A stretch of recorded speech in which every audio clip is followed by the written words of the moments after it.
Edwin Barnes got off a freight train in New Jersey looking like a tramp. His clothes were filthy. He had no money for a ticket, which is why he rode in a freight car. He had no letter of introduction, no appointment, and no relevant experience. He walked into Thomas Edison's laboratory and told the staff he was there to go into business with Edison. To work for Edison. No, with, he said partner. Edison later described that first meeting. He said Barnes looked like an ordinary tramp, but there was something in the man's face that made it obvious he had decided he would get what he came for. Edison gave him a job sweeping floors. Months went by, then years. Barnes swept and cleaned and carried things, and to everyone in that building, he was a nobody with a broom. So it didn't work. 5 years later, Edison invented the dictating machine. His own salesmen wouldn't touch it. They thought it was unsellable. Barnes sold it. He got the exclusive contract to distribute it across the country, and the slogan on the machine was, "Made by Edison and installed by Barnes." He retired wealthy. Every other man in that laboratory had more training than Barnes, more education, more connections. What Barnes had that they didn't is the thing this entire book is about. Colorado during the gold rush. A man named Darby and his uncle staked a claim and started digging. They hit ore, real ore, some of the richest in the state. They needed machinery to get it out, so they went home, borrowed money from relatives and neighbors, and shipped the equipment back to the mine. The first car of ore came out and paid for everything. Good. So they were rich. Then the vein disappeared. They kept drilling. Nothing. They drilled deeper. Nothing. Eventually, they quit, sold the machinery to a junk dealer for a few $100s, and went home. The junk man did one thing they hadn't. He hired a mining engineer to look at the site. The engineer found the vein 3 feet from where the Darbys had stopped drilling. 3 feet. The junk dealer took millions out of that mine, and he took it out of a hole that 2 other men had already dug for him. The engineer's report said the vein had shifted along a fault line. It wasn't gone. It had moved sideways, which is a thing that happens in that kind of rock, and which the Darbys had no way of knowing because they never asked anyone who did. So they didn't quit too early. They quit without checking. Those are different failures, and the second one is much more common. Here's the part people skip. Darby didn't stay broke. He went into life insurance, and he made himself a fortune in it. And he said plainly that the reason was the mine. He said, "I stopped 3 feet from gold, so now when a man tells me no, I remember that no is usually not the bottom of the hole." He was selling more than $1 million of insurance a year in the 1930s. That lesson cost him a gold mine, and he considered it cheap. So the lesson is just don't give up. Everybody says that. Everybody says it. Almost nobody can tell you where the line is. That's what the man who wrote this book spent 20 years trying to find out. 1908. Andrew Carnegie was the richest man in America. A young reporter named Napoleon Hill came to interview him for a magazine. The interview ran 3 days. At the end of it, Carnegie made him an offer. He said, "I want you to organize the philosophy of individual achievement. Interview the most successful men in America. Find out what they actually do. It will take you about 20 years." And the pay? Nothing. Carnegie would open every door and introduce him to every name in the country. He would not pay him a cent. What Hill didn't know is that Carnegie had a stopwatch under the desk.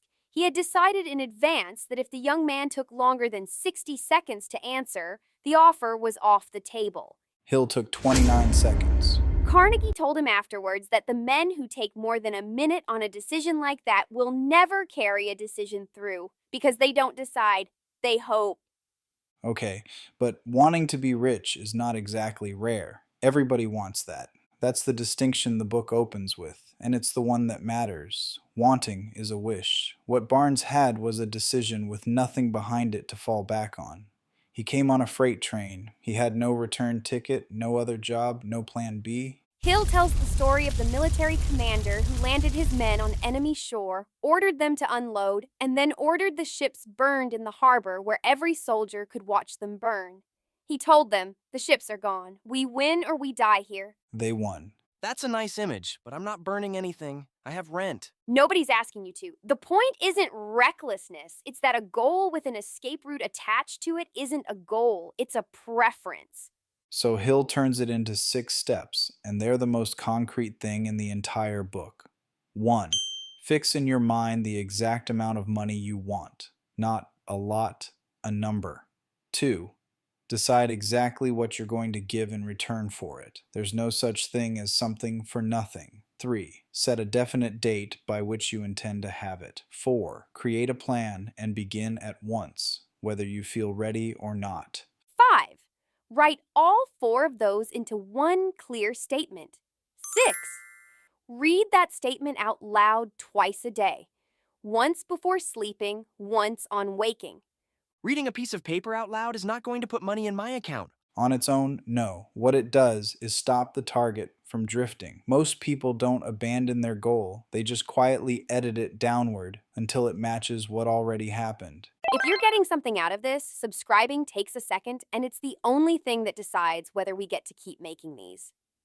Hill's second son was born without ears, not damaged ears, no ear openings at all. The doctors told him the boy would be deaf and mute for life. Hill decided he would not accept it. Not the medical facts, those didn't change, but the conclusion. He spent years planting one idea in the boy, that his condition was not a disadvantage, it was an asset, and that it would give him something no other child had. He never let the boy learn to use sign language. He never let him think of himself as deaf. The boy's skull learned to conduct sound. He heard enough to go through regular school, then through university. And in his last year of college, a hearing device was fitted to him, and for the first time he heard normally. He wrote to the manufacturer describing what it was like. They brought him to the factory. He spent the rest of his working life selling hearing aids to people who had been told what he'd been told. So the thing they said would ruin him became the job. That's the whole chapter in one line.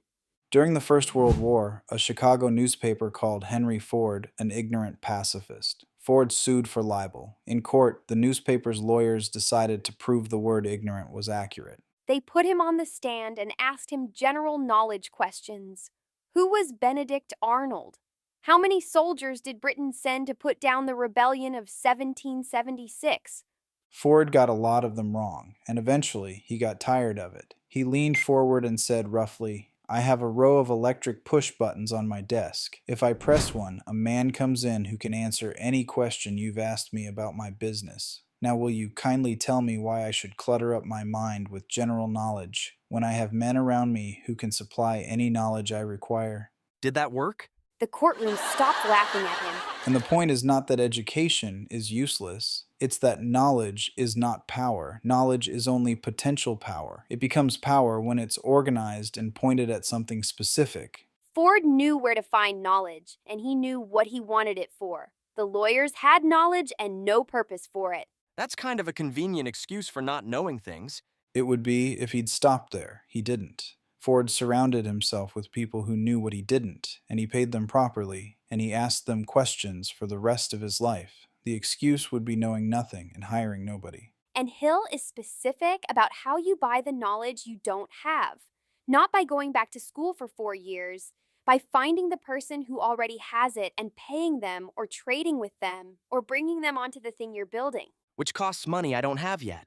Some of it costs money. A lot of it costs attention, and a question asked out loud instead of guessed at silently. An old country doctor drove into a town, parked behind a drugstore, and spent an hour talking quietly with the young clerk who worked there. Then he went out to his buggy and came back carrying an old-fashioned kettle, a wooden paddle for stirring it, and a slip of paper with a formula written on it. The clerk handed over $500.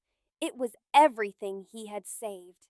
The doctor took the money and left. He thought he'd got a good price for some junk and a recipe. And the clerk? The kettle was where Coca-Cola was first mixed. The clerk was Asa Candler, and he built the company that the doctor had just handed him for the price of a used buggy. They both had the same kettle in front of them. One saw a kettle. The other saw what the kettle could become in the hands of somebody with a plan. Hill's word for that gap is imagination. And he's careful to say it isn't a talent you're born with, it's a muscle that atrophies from not being used. The chapter on decision opens with the men who signed the American Declaration of Independence. Signing it was, legally, treason against the crown. Every signature on that page was a man writing his own death warrant if the war went the other way. They signed anyway, and they signed in a single session. Hill studied more than 25,000 people who had failed. The habit he found in almost all of them was the same, and it's precise. They reached decisions slowly and changed them quickly. And the successful ones? The exact opposite. Decisions fast, changes slow. That sounds like a great way to be confidently wrong and It is, if you decide, alone, which is why the next part exists. Fannie Hurst went to New York to write. The Saturday Evening Post rejected her 36 times. 36. Most writers stop at 4. On the 37th, they bought a story. After that, the same editors who had turned her down were asking her for work, and her novels were being made into films. Kate Smith is the other one. She sang for anyone who would let her, for free, on any radio show that had an open microphone, for far longer than was dignified. Then somebody put a price on her voice, and the price kept going up for the rest of her career. so the answer is always keep going, even when it's not working. No. And this is where the book is more honest than its reputation. Hill's 4 steps for persistence are not about gritting your teeth. A definite purpose with a burning desire behind it. A definite plan expressed in continuous action. A mind closed to the discouragement of relatives and friends. And an alliance with one or more people who will encourage you to follow through. 3 of those 4 are structural. Only one of them is willpower. He also lists what it looks like when persistence is missing, and the list is uncomfortably specific. Failure to define exactly what you want. Procrastinating with or without an excuse. No interest in acquiring the specialized knowledge the thing requires. Indecision, the habit of passing the buck, looking for shortcuts, and the willingness to quit at the first sign of defeat. 4 of those are me. 4 of those are most people. That's the point of writing them down. You can't fix a habit you've never named. Carnegie told Hill that his entire fortune was produced by a group of about 50 men that he had gathered around himself for one definite purpose: making and selling steel. Hill called it the mastermind. 2 or more people in harmony, working toward a definite end.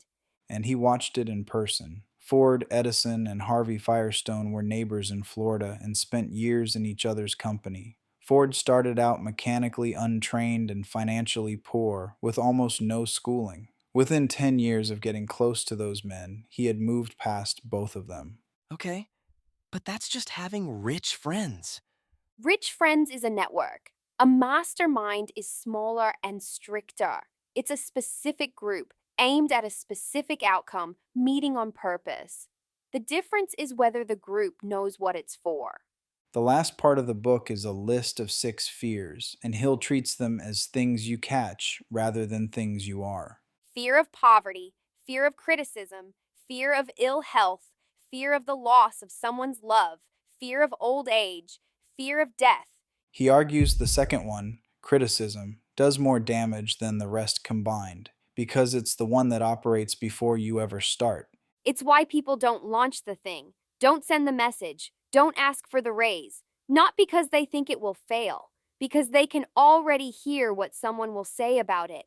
That one's real. That one's very real. And notice what it takes away. Not your money, your initiative. It's the only fear on the list that removes the thing you'd need in order to beat the other 5. So back to Edwin Barnes, standing in a laboratory in filthy clothes with nothing to offer. He had no capital, no education Edison cared about, no experience, and no invitation.